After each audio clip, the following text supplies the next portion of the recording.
Michelangelo carved wonders out of stone. Da Vinci, he made colors sing. And Picasso, he broke all the rules. And art history is a series of revolutions like these. And I believe that augmented reality is the next one. I believe it is an entire paradigm shift in the art world. And it hasn't happened yet, but we're on the cusp of it. It is what's happening, and that's what all of this is facing. All of this is intentionally standing on that wave to ride that wave into people's hearts as this next massive epochal shift in arts globally. The idea that he would be able to create this massive body of work and interactive augmented reality technology since April 2018 until now, January 2019, is mind-boggling, awe-inspiring, mind-numbing. You know, there are a few other artists that I look at that I say, wow, that person is bending time or not sleeping or something, because I have no idea how they do it, and I respect it, I love it, I appreciate it. It's something I aspire to be able to create in all of this, you know, in a vast Renaissance man mentality, create in such a way where my peers look at it and they have a sense of awe. John Marr does that for me.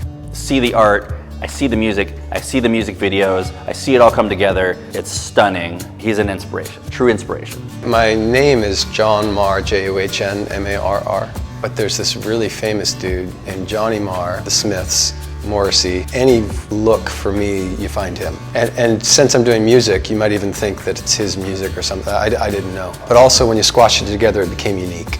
And then you could find the name, or find the content that way. As an artist, when I see the effect of layering that John Marr does on his work, it is astounding. The idea that he will be painting live in a way where he tells a story and you see this stroke after layer, and it creates this layered effect and story. I've never seen it anywhere. I remember being 3 years old. We'd be under the table coloring in coloring books. And I just remembered I was coloring Mickey Mouse's hand, and I'd colored it white on the white page so that I could trace it with black and rub the black in to create this kind of three-dimensional look. And I was really into it and having fun with it. I just looked at what I was doing and what they were doing, and I realized, okay, there's something different about this. And I knew basically then that I was an artist and a good drawer, is what the other kids would say. I think if the conversation was about creativity, I think people would understand why it's so important to have it in school, to teach it to our kids, so that they have the creative skills, a creative self where they can access creative problem solving, innovation, imagination. John Marr is all of those things put together. He is the walking embodiment of all things creative and expressive. So these kids that are here, they think it's normal. They think all our galleries are like this, and so then they can aspire to be a musician, producer, director, painter, all in one. They can say, cool, this is doable, I can do that. So by showing others that it's possible, he gives them that gift that they can build on top of that. This is totally doable. How can I do it? So my mother had kept the Einstein piece. I didn't know that she'd kept it. And that's why I have something from when I was 6. Otherwise, I wouldn't have anything. That's the only thing I have from that age period. And when I was a kid, there were no pagers. There were no cell phones. There were no car phones, nothing like that. But in my youth, the personal computer came to be. I got one for Christmas. I got an original early personal computer, and I just fell in love with it. I mean, I loved it. To me, learning how to do that code and that language and the depth of the problem solving that was happening, to me was really, really intoxicating. And so I would get lost for days coding. I met John Marr, I believe around 2012. I was working at CAA. I was working with a bunch of different music producers, trying to find technology, particularly through the app world. He had a world-class, best-selling #1 app.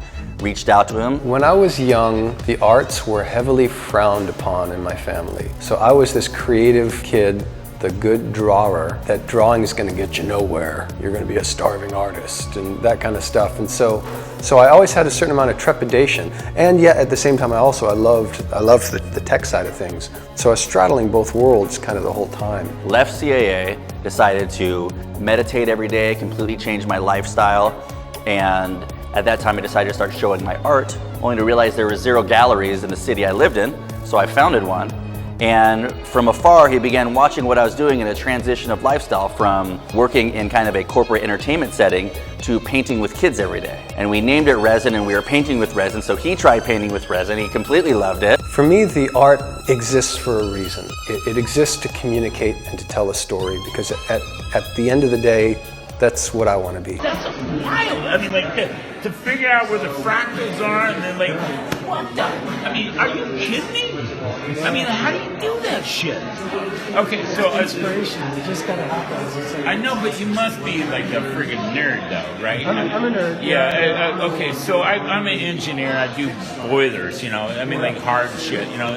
But I mean, that is like, I'm looking at that. I'm like, oh, holy shit. We are better when together.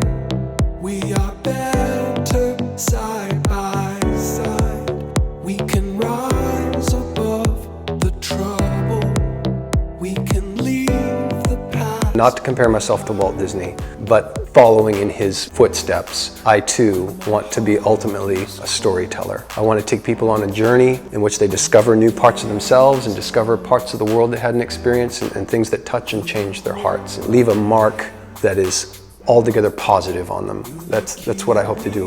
And so in all of these pieces, they're trying to communicate something. So many of them, it's through songs. And the songs, by and large, that I write are stories. They're storytelling songs. What's behind the face of the painting is a song. It started as a song and a story, and then the canvas got painted to become the face of that song. And then in augmented reality, it comes out and you experience it. What I felt would be magical is if someone saw what is now unseeable. The layers of actual paint and the actual canvas are there, but they're invisible.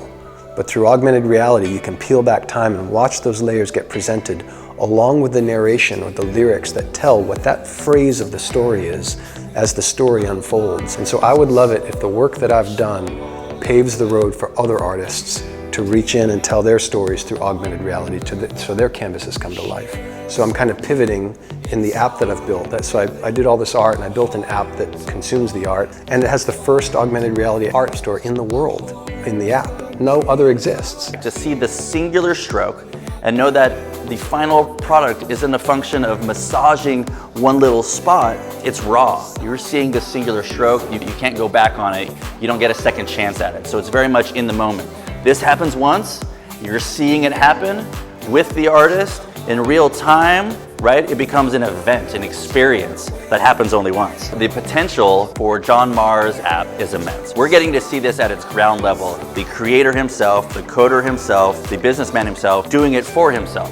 The way that I see it is I have one gift, and I believe it's unique. I see it as being rare. I know kind of what that is because I've never met anyone else that works the same way. So I know that, but it's really just one gift, and it's creativity. It's just it.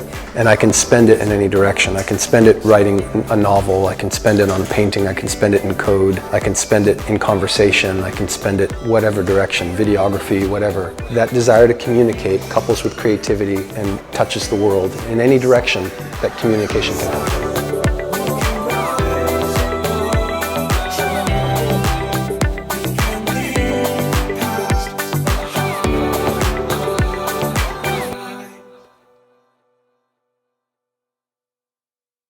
There's a day coming when the glasses are going to come out. When you put on these glasses and all of this becomes absolutely real. Right now you hold up these devices and they're between you and the experience, but when the glasses come out, then you're going to get it. That's when the glasses come out, you're going to see what I was after the whole time, but you can't see it until then. You can experience it through a lens held in front of your face, but once you have glasses where it's three-dimensional in reality, that's going to happen. That's what I'm focused on, and that's when the storytelling is really going to explode into reality.